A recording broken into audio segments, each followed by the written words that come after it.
tonight we're going to share with you our board presentation of fundamental budget. And then right after the budget presentation, we will have a section where each of our candidates for board membership of the next year will be with us to talk for a little bit about why they want to be on the board and to share their background with us. On? Is that, okay, good. Very good. So Mr. Edsef and I will begin. And so please know, while we're talking this way and the board is behind us, they have a screen right behind us, and they've heard the presentation a number of times, so we should be good. Okay, so a couple things tonight that we want to start out with is, first of all, some really great things just to provide background in terms of our district, some highlights, things that have occurred this year. It's been a very busy year, and in the midst of all of our busyness, there's been some really great things that have occurred. And we want to share a couple tonight just to begin. First, as you all, many of you know, our community was named again as one of the best communities for music. This is the 5th consecutive year that has occurred, and we're really excited about that designation again. We had 59 students this year inducted into the National Honor Society who have continued to do great things in our classrooms, and we're really excited about their work and their outcomes. The high school had the athletics team won first place in their division this year, and kids just really did a great job with regard to math. A middle school student this year was the Wayne-Finger Lakes Regional Spelling Bee champion. And over 250 of our middle school students were honored at our honor roll and citizenship presentation earlier this year for the first half of the school year. Our middle school science Olympiad team also placed 4th in the regional competition, 10th, I believe, in the full state competition as well. Very excited about that. And then, I'm going to turn in there. There we go. We had 275 Free Will Elementary students who participated in this year's Mathathon. A lot of fun for our kids, and kids did a great job. And then 15 elementary students participated in All-County Festival this year. Great outcome. I was there at the All-County exercise and activity. A lot of kids who just did a really great job. Our cheerleaders, this team, won the state championships, and the boys' basketball team won their first ever Section 5 championships. So a lot of great things that have taken place this year in our district. Now, whenever we begin the process of putting together the budget, there are always goals that we look at, and also there's a process we go through. First, we look at what are the district's goals, and the Board of Education has already set goals for this year. We also have a very rigorous strategic plan that we've been utilizing to guide the decision-making that we are implementing here in the district, and so we used that, and we went back to really reflect on those goals as we were putting together this year's budget. We also took community input in the budget process. This year we put out a survey to our entire community. All stakeholders were welcome to take the survey. Over 700 did participate in this year's survey, and this year's budget does align with what was talked about in the survey, and you'll hear about that as we go forward. We took our district input as well from staff, from our administrators. We wanted to hear what were the needs for next year and wanted to make sure that those needs were included in our budget. And then we took a strong look at economic realities. What's happening across the state? What does state aid look like? What are our needs that are happening in our local community? And we really wanted to make sure that those pieces were part of this whole process. We also had 4 things that we really wanted to ensure as we put together a budget. As you know, budgeting can be a challenge, and so you really want to make sure that there are 4 key things that are included in every budget that you have. The first is that your budget is always fiscally sound. We wanted to make sure that as we put together our budget, that the budget is not excessive to taxpayers. The taxpayers are not paying more than what they really should be paying. We wanted to make sure it wasn't excessive. Second, we wanted to make sure that the budget was very flexible, that it provides for flexibility within budget codes. And you sometimes will have to move things from one code to another. And so we wanted to make sure that that the budget had that flexibility built into it. The third is that the budget really would be foolproof, that it would provide for any emergency should it occur. And sometimes when you're working with children and you're working in a school system, things do occur that are unexpected, and we wanted to make sure that the budget really provided for those emergencies should they occur.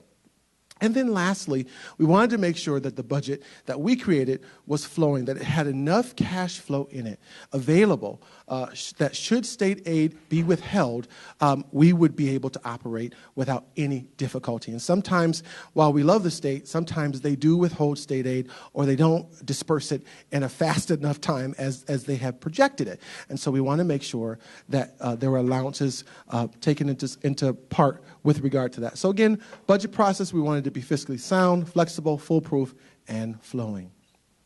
And then we wanted to also, as we were working on this budget, we wanted to make sure that we took into account some pretty important budget impact items. The first is the Ginna nuclear power plant.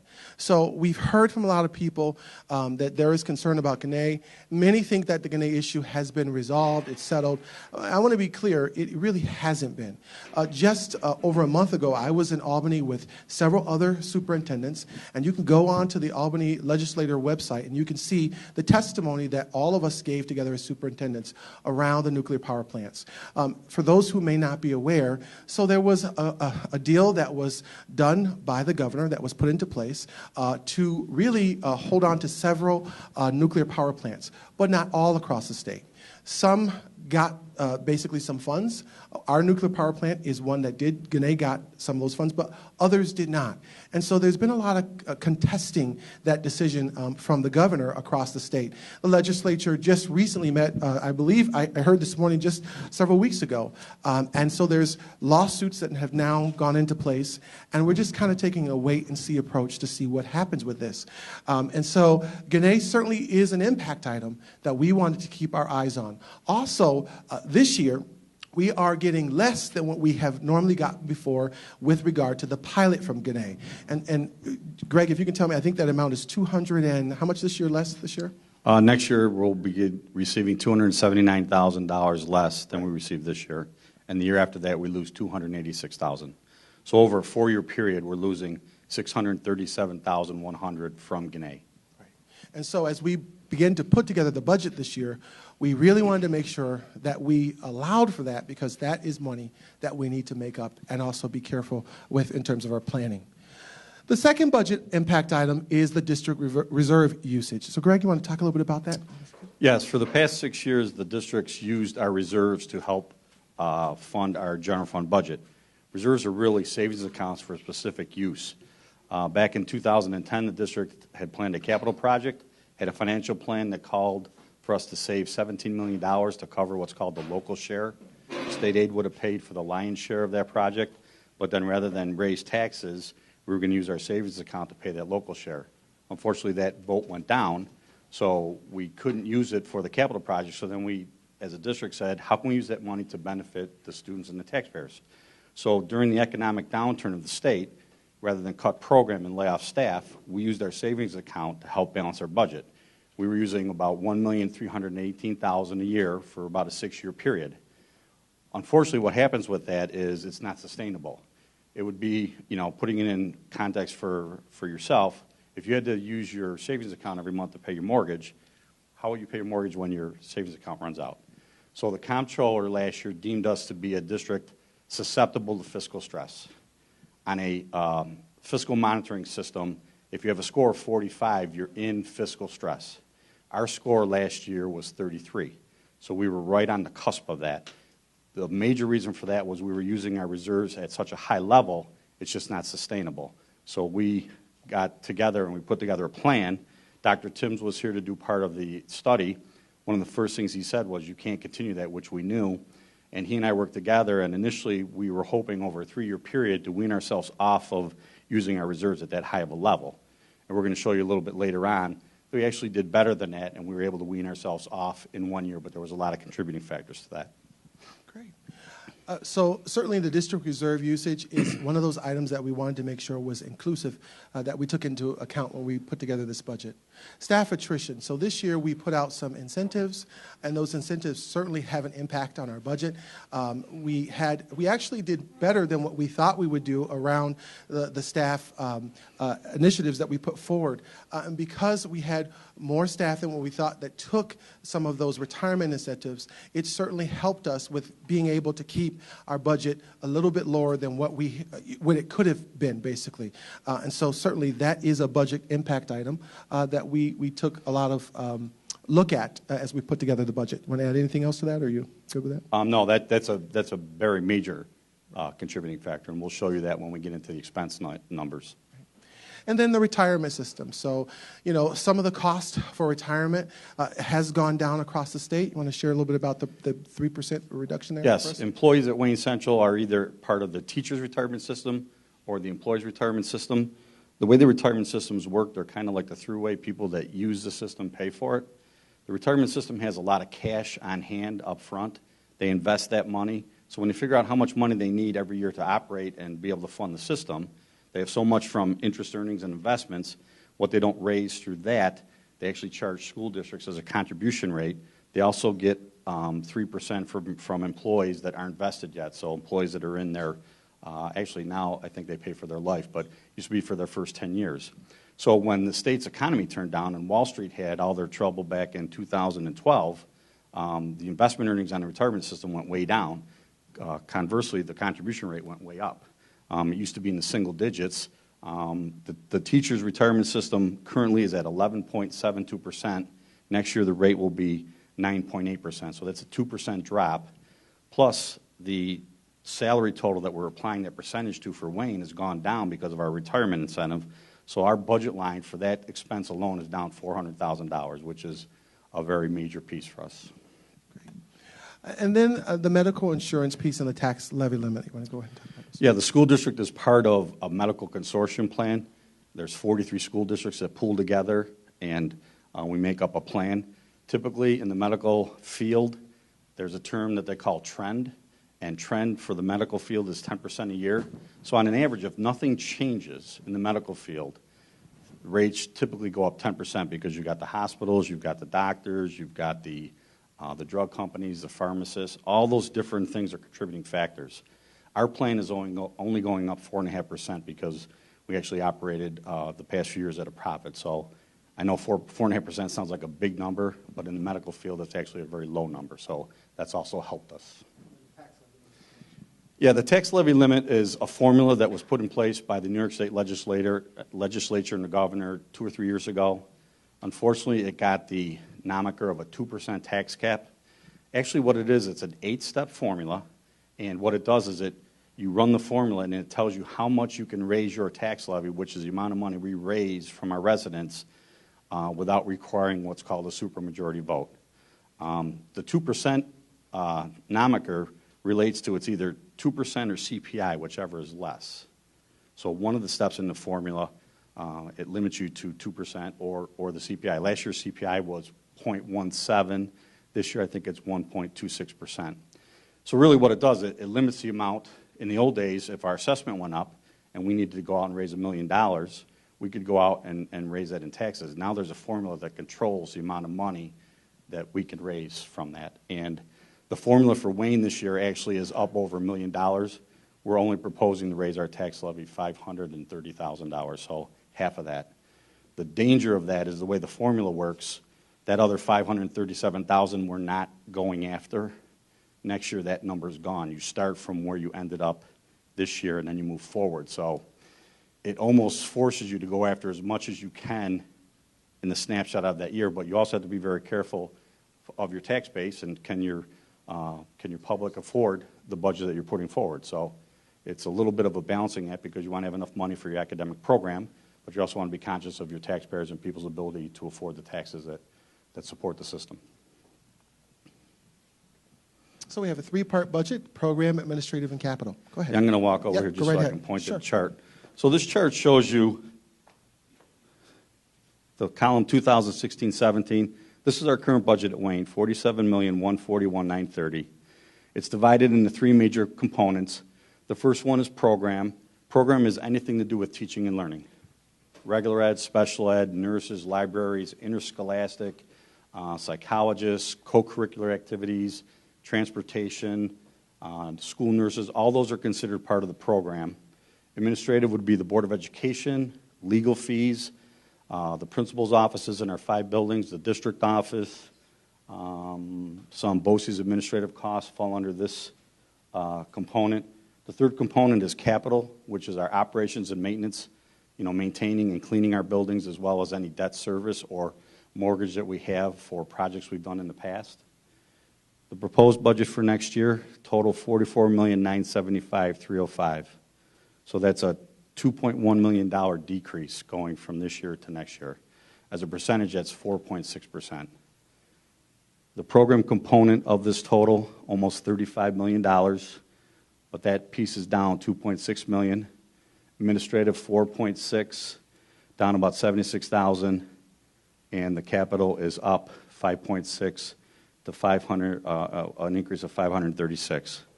This graph shows you that the program makes up 77% of our total budget. So for every dollar of budget money, 77 cents is committed to the program. We've always had a goal to have not less than 70 cents. We're at 77. This chart shows you state aid. Currently, Wayne Central receives a little over $16 million from New York State. The state budget has been approved. It was a little bit late, but still on time for them to give us updated estimated numbers. And actually what happens is when they approve the state budget, they give us an estimated number, but really what they're doing is they're approving the formulas that will actually drive that number. When we finish this school year, we have to do a big financial document that we send into the state. They apply those formulas that they've approved to that document, which has all kinds of cost information, and they're estimating that we will generate $16,266,900. So we are projected to receive a slight increase from the state. It's not as much as we would like, but we're happy that it's back in the black because there was a number of years when it was actually in the red when we weren't getting all the money we were supposed to get. And just, if you can go back for a minute. So while that number, the 257, is an increase, it certainly is, it's not everything that we would like to have.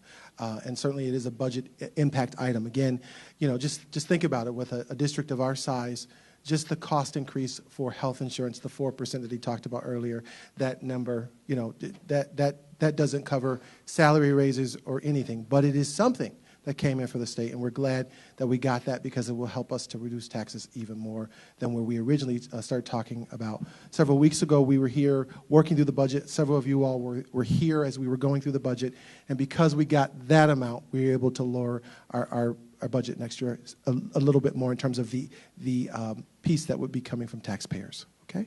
Thank you. So the next chart we have for you shows our use of reserves, and we talked about this as a budget factor. Currently for 16-17, we're using $50,000 from an unemployment reserve to fund our unemployment claims, $1.1 million to pay for our employees' contribution into the employees' retirement system, $378,000, almost $379,000 for our workers' comp.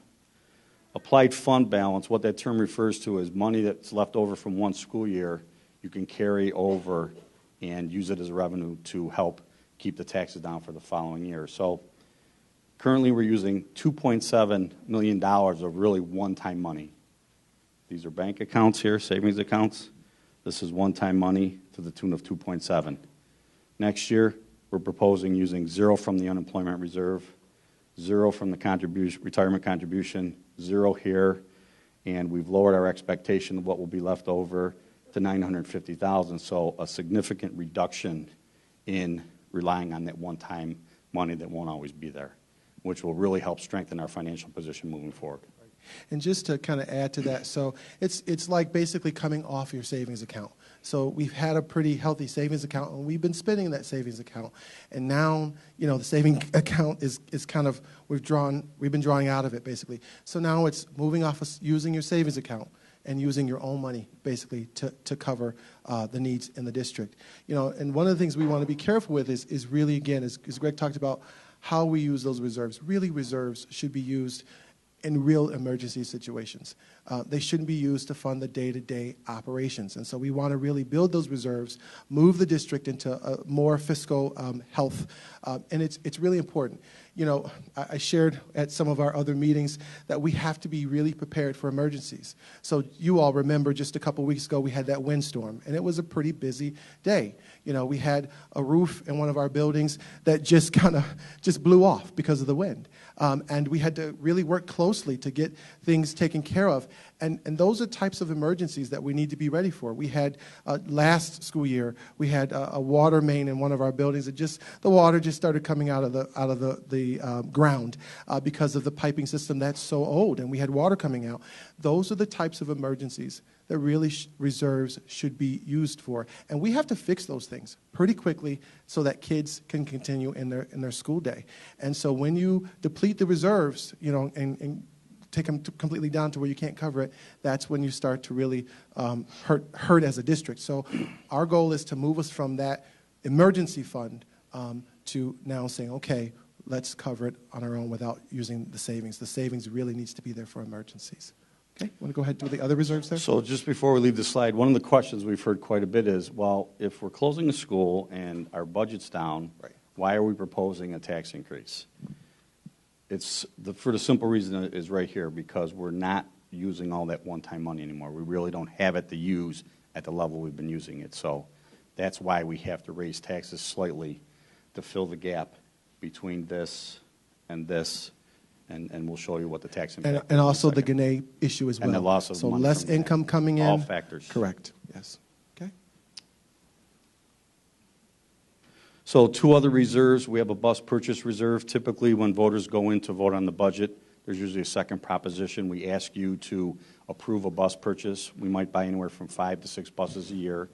We have a 10-year replacement cycle for the large buses and a 7-year for the small ones. Unfortunately, this is how much we spent this year for this year's bus purchase. Unfortunately, there's less than $100,000 left in reserve, so not enough to fund a purchase, because we're usually right around this dollar amount. Sometimes we're a little bit lower. So what we've done is, in that budget total that I showed you, we've added a line item of $500,000 right into the budget to fund the purchase of buses moving forward. It's just, rather than relying on money to be left over and shifted to the reserve, we're putting it right into the budget as a line item. So if the budget passes, the money's there, we know it's there, and we can keep our fleet up to date. The Employee Benefits Liability Reserve, or EBLR is the acronym for it. That's a reserve where sometimes when employees separate from service, when they retire from the school district by contract, there's some money we have to pay them for unused sick time and vacation. This reserve, we're actually allowed to take the money for that, instead of out of the operating budget, out of the reserve. We used $5,000 this year. We're not slated to use any next year. So once again, that whole premise of trying to wean ourselves off of the usage of the one-time money. So when we talk about taxes, this is a chart that shows you our tax levy history from 2009-10 up to the present. And you can see in the middle of this chart, there was a period here where we actually did not raise taxes for 3 years. Currently, our tax levy total for Wayne Central, $20,771,308. What we're proposing for next year, $21,286,215. That's an increase of about $530,000, as we said, to make up for that shortfall for the loss of Gannett money and not using the reserves anymore. This chart will show you the tax rate. The tax rate is actually what is used to calculate the taxes for your tax bill on your home. They take this rate, they divide your assessed value by $1,000 and multiply it by this rate. So you can see that back in 2006, 2007, the rate for Wayne Central was $21.36. Currently, that rate is at $20.28. We're estimating it next year, based on the budget that we just shared with you, to be $20.63. That's an estimated number right now because people's assessments are not final. They're not final until July. And the equalization rates, which is a rate that the state applies to it, we also get those in July. So there's actually 3 parts of the formula. There's the levy, equalization rate, and the assessment. So we only know we control the one piece, and we only know the one piece right now. So that's why this is an estimated number. But if this comes true, that's a 49-cent increase on the rate. If you have a $100,000 home in Wayne Central, you'll pay $24.50 more in property taxes with the budget that we shared with you tonight. And if you look at this trajectory here, you can see that, that's still less than what it was way back here. And this is a chart that we really pay close attention to, because as much as the state aid chart might go up and down as the state's economy flows and things like that, this is what really affects you as a taxpayer, and we try to keep that line flat, or better yet, going down if we can. And again, because of that additional aid that did come in, we were able to take it. We originally were talking about $30 a couple weeks ago, and we were able to bring it down to around $24. So $24 if you have a $100,000 home. $24 is what we're looking for extra. And again, if you just go back, we were here back in 2006, and that doesn't even take us to where we were almost 10 years ago. And again, we're now moving off of using those emergency funds and trying to really fund what we do each and every day. Okay? Okay. So the budget proposition then that will be before us in just a couple weeks, we'll have a budget for $44,975,305, and that is the proposition that will be there. So before we go on to the next slide, if we can go back, Amy, are there questions that we might be able to answer for people tonight? Questions? Okay. All right, so we're going to now switch gears, and we have some candidates tonight that will be running for our 3 board seats. We have 6 different candidates. I'm going to have them all come up. Each candidate has about 5 minutes, and we've shared this information before tonight, and so each are prepared, and we'd like to give them their time now. So the first person that we'd like to start with is Ms. Jennifer Schoen, who will share with us again her background, information about herself, and then why she wants to be on the board. Thank you. Good evening. My name is Jennifer Schoen. I have been an Ontario resident for the past 13 years. My husband Michael and I have 2 children in grades 6 and 3 enrolled in this district. Currently, I'm a stay-at-home mom. I have been active with the Ontario PTO since 2011 when my oldest was in the 1st grade. In 2015, I became a board member of the PTO as secretary. My past work history includes running a group home for the developmentally disabled through continuing developmental services.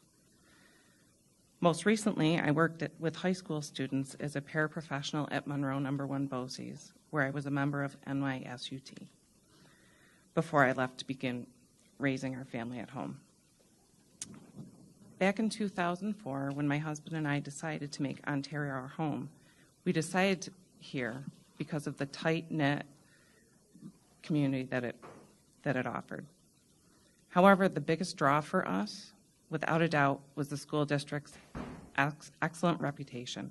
We wanted that for our growing family.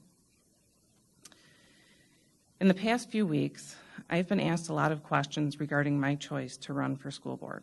Questions such as, why do you want to do that? Do you know what a huge commitment that is? Why would you want to put yourself out there like that? Well, first of all, I have to be quite honest with all of you. It's very hard for me to put myself out there. Why am I doing it?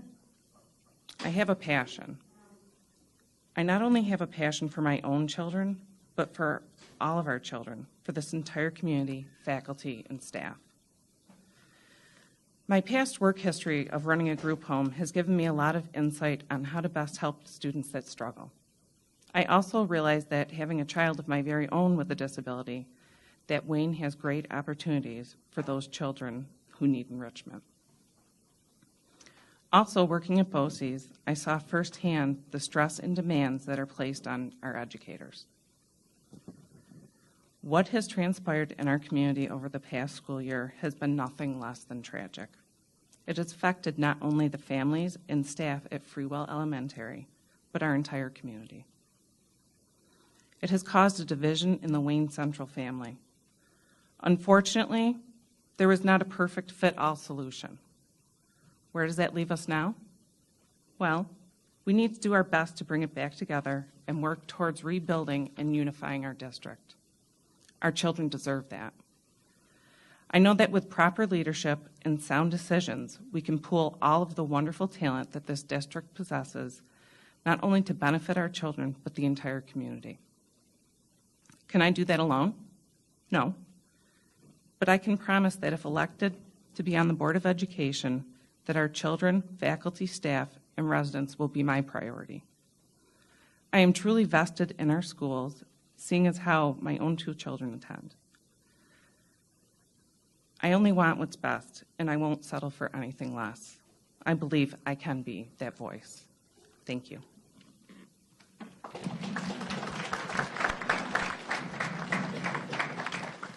Next, we'll have Mr. Ron Miller. My name is Ron Miller, and currently I'm retired, so I have substantial time to devote to Wayne Central. For 34 years, I was a teacher, assistant principal, and principal at Wayne Central, as well as a coach and class advisor. The senior trip our students take to New York City was started when my wife and I were class advisors to the class of 1967. After retiring from Wayne, I did teach as an adjunct at SUNY Brockport in their Department of Educational Administration, and then I went to Pennsylvania and spent 6 more years as a high school administrator at Jersey Shore Area High School. I hold a master's degree as well as a certificate of advanced study in educational administration from SUNY Brockport, and I have additional coursework from the Appalachian State University of North Carolina and University of Rochester.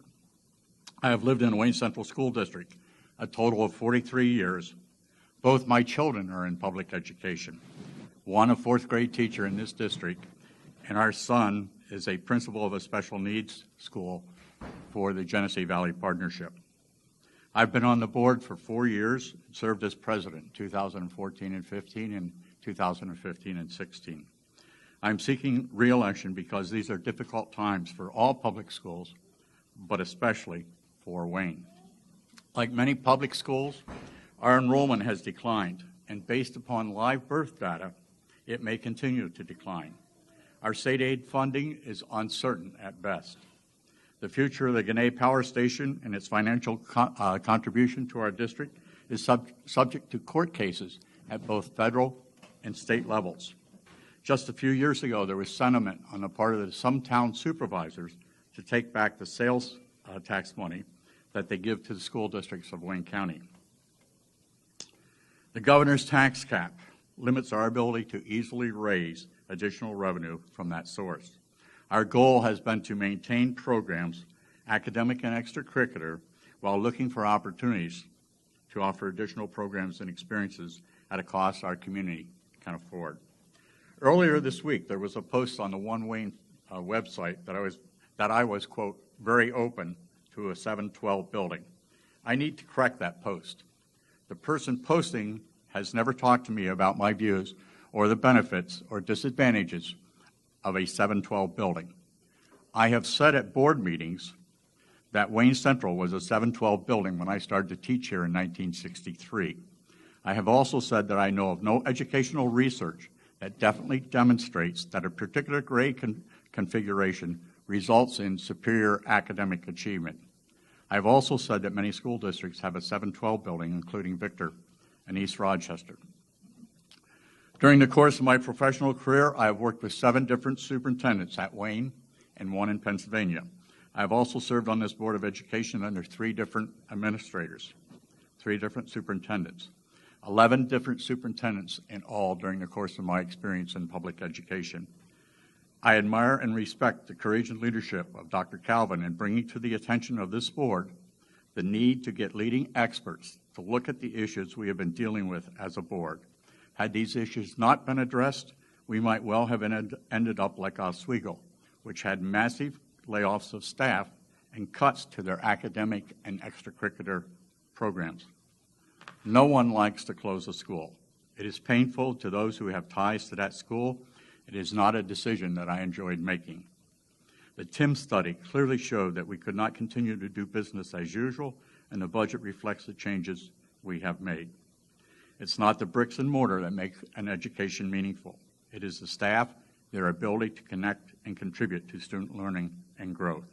The staff who contributed to your child's learning at Freewell will continue to contribute to your child's learning at Wayne Primary, Elementary, and Middle School.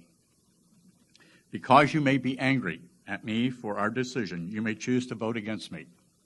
But I would ask that you support and vote for the budget and work together to make 2017 and 18 school year a great year.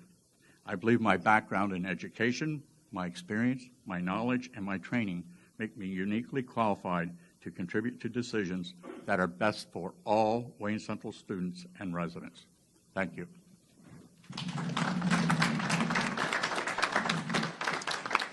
Ms. Pam Pendleton.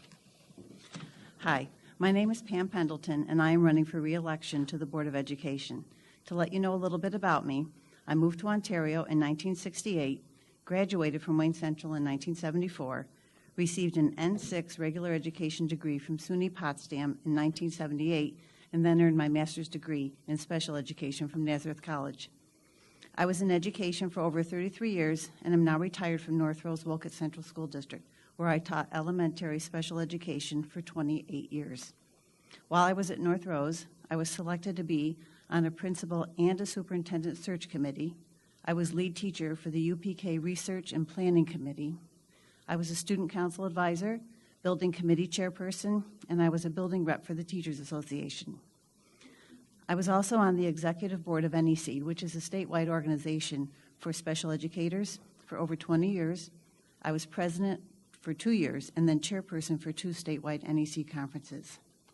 I am an active member of the First Presbyterian Church in Ontario Centre, where I've served on the worship committee, as a deacon, and on the pastoral selection committee.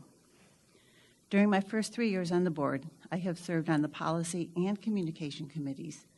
I have been the board liaison for our high school this past year, as well as for new board members. In an attempt to become a better informed board member, I have attended both mandatory and optional NISPA, BOCES, and district trainings. I also attend local NISPA and 4-county school board meetings throughout the year. This past year, I attended the NISPA State Conference in Buffalo. I've met with Commissioner Elliott and Senator Nozzolio to make them aware of Wayne Central's needs as well as our successes. One task that was unique and very important to my first term on the board was the selection of our superintendent. It was an extremely important task which none of us took lightly. In my personal teaching career, I can't hold stick to Ron, but I worked under 6 superintendents. And experiencing that many different styles and approaches to running a school district certainly enlightened me to the position of superintendent and the qualities that one should possess. Our board also asked the community and school personnel what qualities they felt were important and that we should look for in our candidates. They told us honesty, integrity, knowledge of curriculum, strong leadership skills, and someone who possesses good people skills, to highlight a few. I firmly believe that we found those in Dr. Calvin. As a teacher, it was my job to ensure that each of my students were safe while they were in my care, as well as making sure their educational and personal needs were met. A board member's duty is much the same, to protect the rights of each and every student to receive the best education possible in our school district, while still protecting the rights of each and every taxpayer in our community.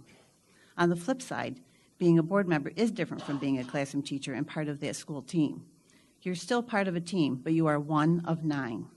Your voice carries no more or no less weight than the other 8 people on the board. As a member of a school board, you bring your personal experiences and strengths to the table, but you leave your personal agendas behind. My take on the whole process is the board is like a compass. They give the direction the district should take.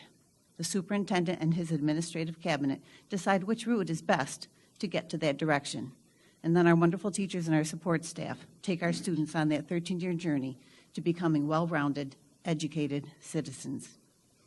I believe that Wayne is headed in a positive direction, and I'm committed to working with our superintendent and his team on the transition process that we are beginning. I am also committed to looking to ways to provide the best education for our students while keeping in mind those who pay the bills, our taxpayers. I feel my knowledge as an educator provides valuable perspective to the board. I'm willing to listen to others, but strong enough to make my own decisions after weighing the information. My experience from the committees and the leadership positions I've held offers strong support to the board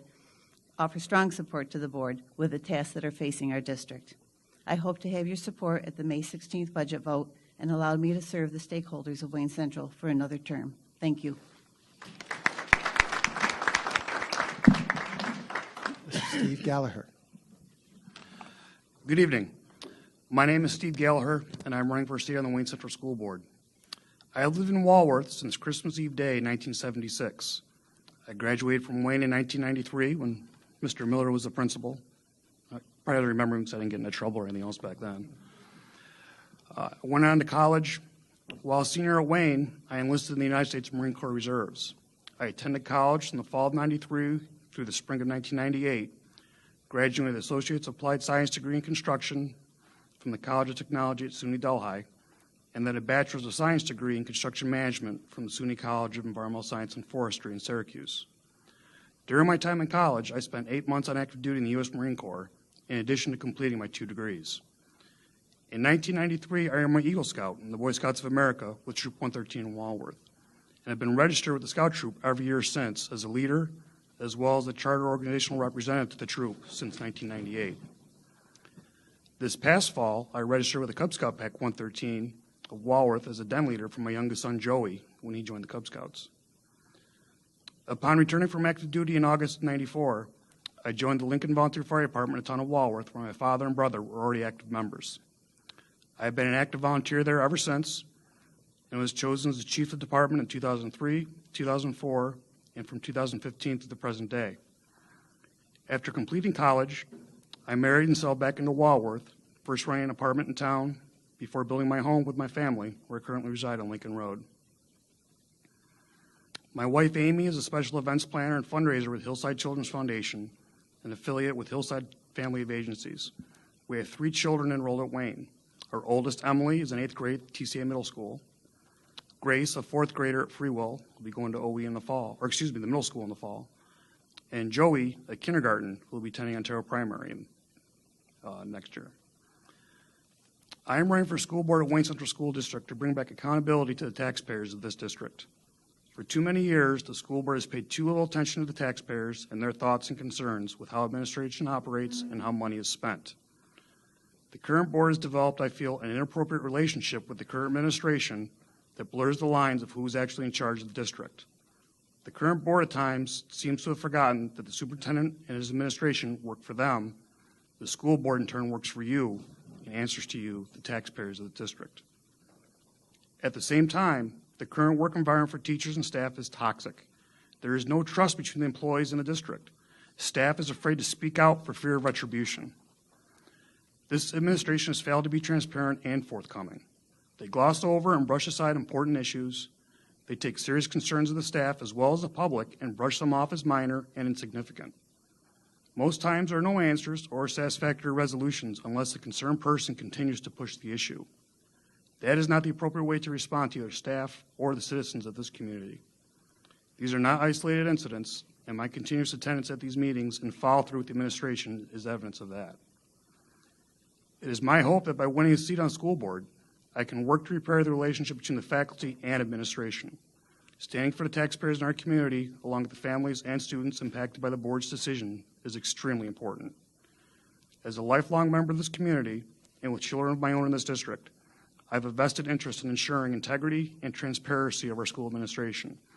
As a taxpayer, you have a right to be heard. Your concerns will be my concerns. It'd be my honor and privilege to serve you as a member of the Wayne Central School Board and be your voice. Thank you, and may the 4th be with you.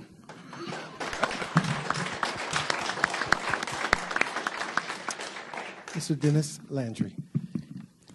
Good evening, everyone. My name is Dennis Landry, and I'm running for re-election to the Wayne Central School Board. I, too, am retired. If re-elected, I will continue to put our children first, along with listening to our staff, parents, and taxpayers. I am in a very unique situation as a board member. I have family members and friends that currently work for the district. I also have friends that have lost their jobs in this district because of the cuts that we've had to make. All of my children have graduated from Wayne Central, and my grandchildren will be attending Wayne Central, the first one coming this coming year.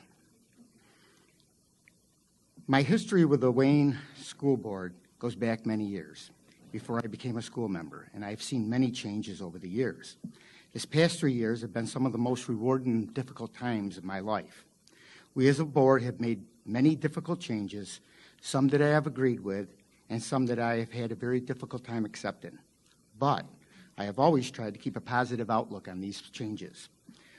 We know we need change because of the challenges we will face both financially and our decline in population. I know that the community will rise as a community and face it together. I have already seen this with some of the parents working to heal our district. I believe that as we move forward, we will become stronger. I am asking for your support so I can continue to be a voice for all sides. Thank you. Mr. Daniel Wildey. My name is Daniel Wildey. I'm a little too close to the microphone. So I wanted to give my background in a little unique way by introducing myself, the things that I've done, and the names that I've had. So if I go way back, my lacrosse coach in high school called me Danny. I graduated from Newark High School in 1995. I love the sport and continue to play it today as well as coach it. So many people know me as Coach Wildey. I love to play with the kids. I love to work with the kids. I love to see how they embrace the sport and how they learn and grow. It's one of the things that I love to do. Some people call me Mr. Wildey. Just like Mr. Gallagher, I'm active in the scouting program. I actually participate in 2 different troops. I'm active in the PAC 113, where my son is a member, and I'm also the ecclesiastical leader and representative for Troop 97 out of the church that I attend. I used to be called Elder Wildey. I served a church mission for the Church of Jesus Christ of Latter-day Saints in San Antonio, Texas for 2 years. Since finishing that mission, I'm still active in that church, and I play a very important role. I was actually very blessed to be able to be one of the counselors to the bishop in our local ward. That gives me the opportunity to still work with youth. I oversee both the youth programs for the teenagers as well as the primary programs for the small young in that ward. It gives me a very, very good opportunity to work with those children, to work with those teachers, and all of those parents that care for them so very much. One of my favorite names is, oh, you're Heather's husband. My wife is a stay-at-home mom. She works 100 times harder than I do when I'm at work. She does a lot at the school, and I love being able to go around the district and be recognized as her husband for all of the efforts that she does. The other thing I love to be called is Dad. I have 3 children that are here in the Wayne School District, a 1st grader, a 3rd grader, and a 5th grader. It's been a joy to watch them grow in the district, to see them interact with all administration, not only their teachers, but the other volunteers and the other administration staff that helps the school district. This is an amazing district in which I am glad that we live. It's one of the things that my wife and I were looking for when we moved into the district just over 10 years ago. It's one of the things that I've looked for is having lots and lots of land. So my wife and I have looked at moving it to another location, but we just could not leave this district. So we are going to be here through the end until our kids are graduated and beyond, I'm sure. One of the reasons that I'm looking to serve on this board is because of my background. One of the ways that I like to do things is by doing things. I'm still active in lacrosse, so I coach. I still love playing with the kids, so I've also helped with soccer. I help with the church groups. I help with the school as often as I can. And this background is allowing me to bring many, many facets of the things that I've done, different views, different perspectives, to solve problems. That's what I do professionally. I'm an engineer. I look at numbers. I look at emotion. You have to combine both. As much as an engineering mind wants to remove all emotion, in manufacturing, you deal with people. That's the hard part. I've heard people say work would be great if it weren't for the people. But guess what? They're there and you have to deal with it. That's all part of the fun. Applying the numbers games that we have to live by with the emotion that people live on. The reason